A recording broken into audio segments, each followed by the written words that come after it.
cook rice in a rice cooker. We need 2 cups of rice,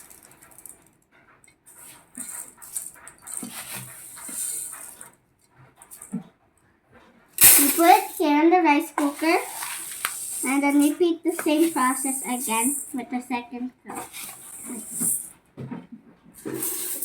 We will wash our rice 3 times. We will save the rice wash to water our plants. After that, we add 2 cups of water.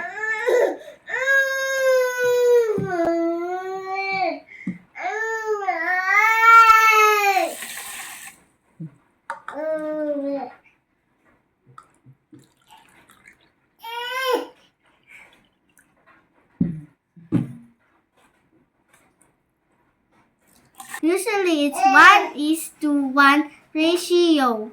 Sometimes rice needs more water. It depends on the variety. For what we have now, we will add a half a cup of water. And then we will put a half cup of water. All is set.